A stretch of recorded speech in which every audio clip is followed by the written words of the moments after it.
Nagapatuman sang mas ginpasangkad nga operasyon sa Dalanon ang mga field personnel sang Land Transportation Office sa LTO Region 6. Kung sa riin, bisan gabi mayara sang visibility. Zero pa kay LTO 6 Assistant Regional Director Jack Cunlo, iniagud masiguro ang pagsunod sa layi sa dalan sang mga motorista agud malikawan man ang aksidente kag reckless driving. Nagapahanumdum naman ini sa mga motorista sang responsable nga pagmaneho agud safe nga makaabot sa padulungan. Nahibaluan nga mayara sang ginapatuman nga manual ticketing ang ilang mga enforcers kag mayara man sang paggamit sang handheld device.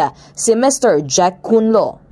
To make sure na ang aton nga mga motorista nagasunod sa lahi sa kalsada to avoid sa mga further incident o mga road crash accident naton sa mga dalan kay titaas ang aton numero sa mga aksidente sa dalan. So that is why ang aton enforcement team as per instructions sa aton Regional Director ni Atty. Didoy Iluspan, sige-sige ang nilang operations, sige na nagapit adlaw gabi na siya ang aton operations.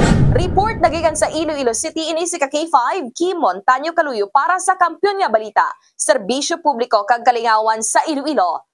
K5 News FM. Ang ining balita ang ginadulong sa inyo sang DTX Coffee Mix. Himo sa natural na sangkap pareho sang amarkuso, chia seeds, sugared cane extract powder. DTX Coffee Mix. Nakakapi ka na, naka-detox ka pa. DTX Coffee Mix. Mabakal sa mga butika.